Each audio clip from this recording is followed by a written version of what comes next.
Hello and welcome to a stats update video. This is my study and today we're going to be looking at statistics for my reading for 2025. We're going to be looking at my goals for 2026 and we're going to be doing a bit of a refresh for my project TBR because new year, new thinking, new goals for getting my owned TBR down. So let's start with looking at my statistics for 2025. I feel like that's the natural place. Start in the past, head to the future. So I recently shared some of my statistics on Instagram. So I'm going to kind of take you through some of those. I did realize though that statistics post that I did is actually wrong, which is a bit annoying, but I'll tell you about why it's wrong in a minute. Total number of books read, 107 books in 2025. I think that's a pretty good number. I think 100 books is a nice number to have read. I think it could have been higher because I would say that I was in a reading slump through at least the beginning of 2025 until about August. However, books continued to be read because I am a university student. I study literature and history, so I had to keep reading, partly for my course, but also I like to read around what I'm studying. So I'll read things like biographies and history books that aren't on my syllabus, but that relate to what I'm studying. And I will push myself to read those even when I'm not particularly in the mood. So books will continue to be read in that way, but also because I read with my children. So children's books continue to be read. But for myself, for personal reading, nothing really got read, at least in the beginning of last year. Of those 107 books, 7 were books that I DNF'd, that I did not finish, and that I hard DNF'd. I do not count books that I've soft DNF'd and just decided, you know what, I will come back to this later on. I think that's quite a good percentage actually, quite a low percentage of DNFs. First statistic then is ratio of fiction to non-fiction. I read one book last year that is both, and that is actually next to me because I'm using it to write my essays with, and that's an anthology of early modern women's writing from 1560 to 1700, because this contains things like letters, it contains diaries, but it also contains poetry and plays and things, so it's a mixture. But other than that, I read 74 fiction and 32 non-fiction, so roughly a 30-70 split over fiction to non-fiction. 30 non-fiction, 70% fiction. Okay?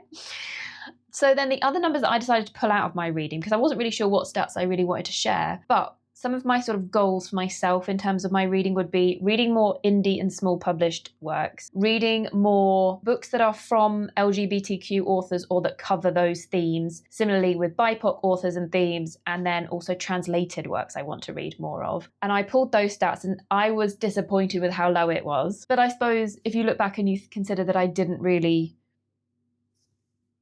read that much for my personal enjoyment, then it's no wonder that these were so low. So of my 107 books, 16 were indie or small press, very low, but that's the biggest number on this list. Translated, we had 13 translated works out of 107. BIPOC themes or author, 10 books, and LGBT themes or author, 9 books. So really low. So those, I think it will be obvious, are going to be my goals going into 2026. I want to push up the number. Now, I put a little update on my Instagram about my project TBR and the fact that I read 63 books from my owned shelves last year, but that I brought in 56 books. So on this channel, I did a video where I talked about all the books that I'd purchased and brought into my house this year. And at that point, I think there was 50. However, since then it's gone up. I got a couple for Christmas. I had a couple of friends give me some books. So it has gone up a tiny bit. And I do count the books that my kids get if they're chapter books. So one of my children got the Amber Spyglass by Philip Pullman, which is the 3rd book in the Northern Lights trilogy, which we've yet to read. So I've added that to my TBR as well because we will read that together and things like that. But I put that I had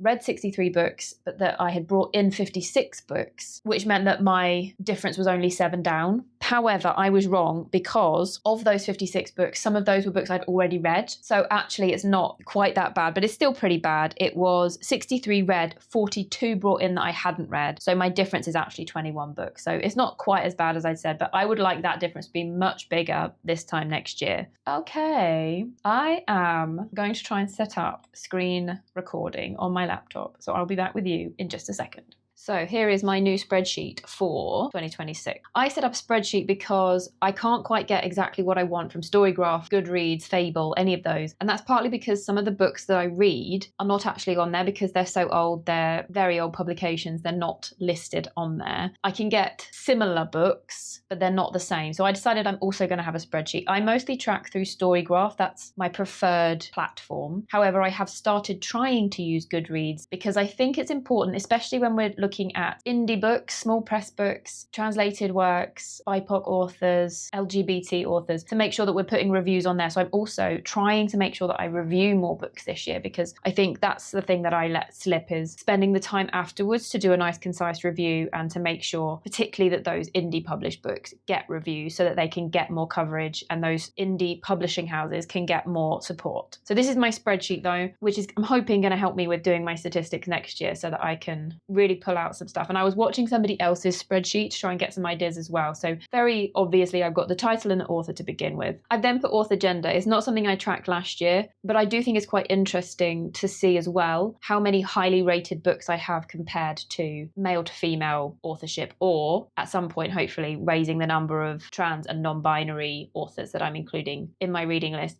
At the moment, because I'm just reading off of my own shelves, I'm limited to what I already own. I can't really up that too much. I want to get this down and then that might be something that I focus on, but I know that I own a lot of indie published books already, so that's something I can work on. I've then got genre, and I'm going to use basically the main genre that I think that book is falling under, whether that's literary fiction, whether that's horror, it leans heavily into thriller, or in the non-fiction, what type of non-fiction it is. I've then got a very specific one that says whether it contributes to my project TBR, because later on I'll sort of explain why it might not contribute to that, or how that might be skewed. So here is my very clear, definite, does it contribute to lowering my own TBR? I'm then tracking how many short story collections I'm reading. It's something that was a goal, I think, in a previous couple of years, because I do own quite a few short story collections and I love that format, but I don't often prioritize reading them because I find it a disjointed reading experience. I find it best to limit yourself to reading one story per day or one story per session, rather than trying to read multiple stories in a session because you're focusing on too many stories, if that makes any sense. Then there's my indie published, and then I'm also including who the publishing house is, what the imprint is, if it's a big publishing house, and what year it was published in, because across my shelves I have such a broad range of publication years because I read such historical works, but I also really love the old Booker Prize nominated books or the really old Women's Prize nominated books, or I love picking up the newly printed Persephone books, but which are from a much earlier printing. They're usually early 1900s are the ones that I've been reading. So I think it'll be interesting to track that. But also I quite like to make sure I read at least one book from the year that it is. So last year I tried to make sure that I read a few 2025 books, even though I didn't own any. I think I purchased 3 2025 books and I have read one of those, and I'm currently listening to one from the library just to try and give myself a bit of a 2025 readership. I don't know.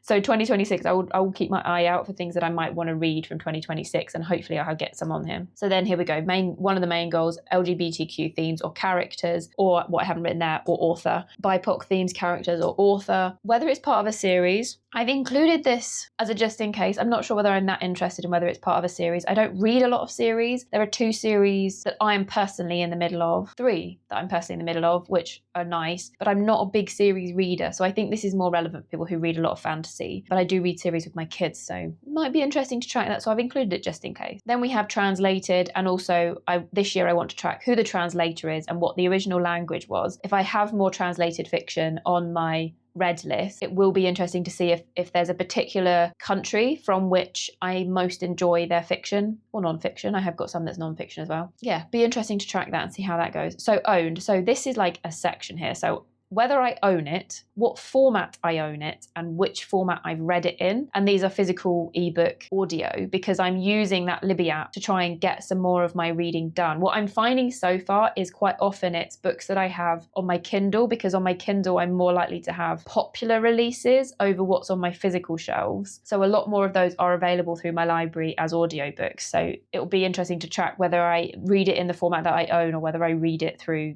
the library. And then I'm tracking the month I finished it as well, because something that I kind of wanted to include in my stats this year when I did my post on Instagram was like a chart of how many books I finish in each month. I don't really care how long it takes me to finish it, because when I'm reading, say, history books, it might take me 8 months to read the book because I dip in and out of chapters, but I would just like to know how many books I finished each month just to have a nice little graph. I can want aesthetic graphs, it's allowed. Then I've got my read or DNF column. As you can see, I've read 3 books so far this year by the time I'm making this video. We're on the 6th of January. I'm quite pleased with that. Whether it was a reread, in previous years I've had a goal of upping the number of books that I'm rereading, and I still want to do this, but being a university student and wanting to read down my own TBR kind of puts this on the back burner a little bit, so we'll see how well I do this year.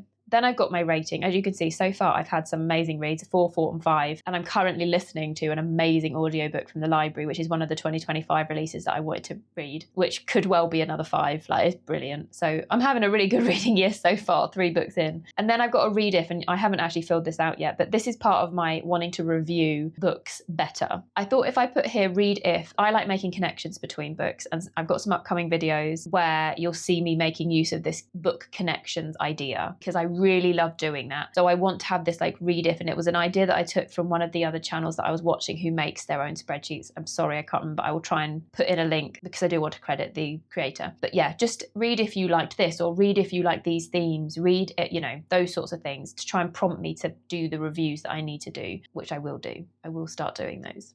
So that is my 2026 reading tracker. And as you can see, I've also got my physical, my Kindle. I'm not too bothered about tracking what I've still got left to read on my audio. I just don't really care. You know, this is my tracker from 2025, which is much smaller, but does track very similar things. Yeah. So next, let's talk about refreshing my project TBR. Okay.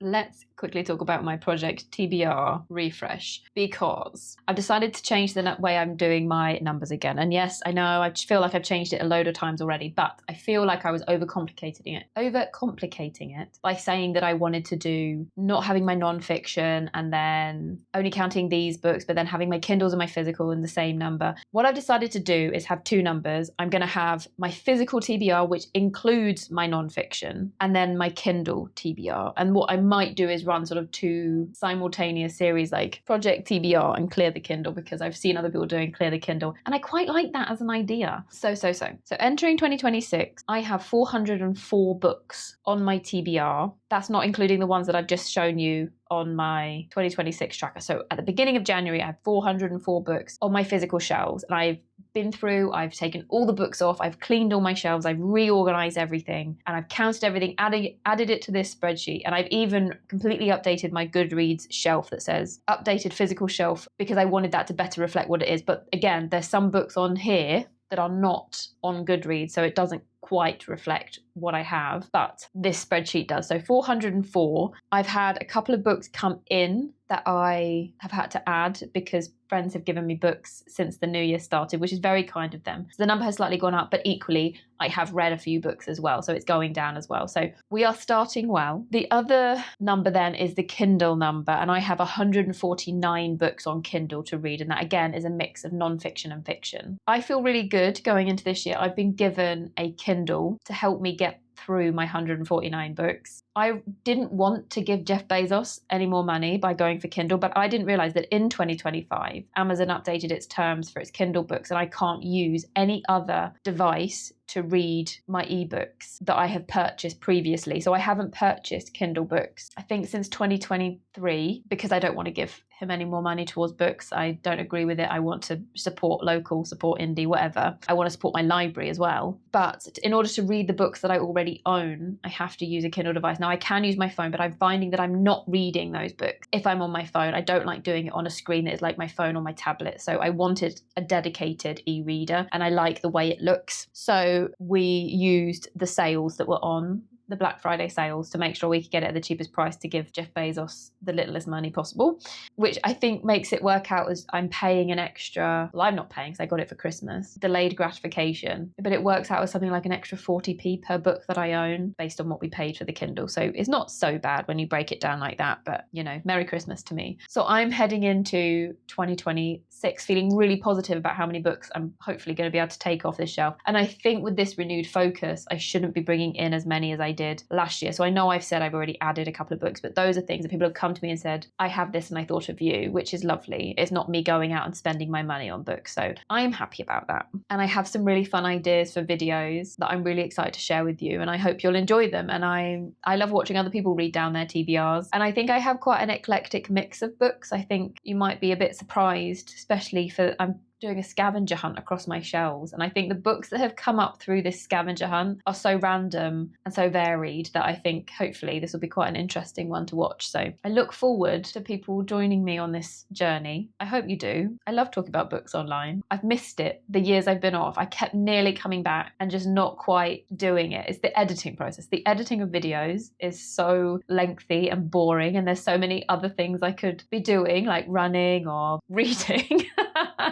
It's the editing that puts me off. But I feel really good about this. I'm so glad to be back. I love, as I say, I love chatting about books on the internet. So hopefully this is going to be a good year for that.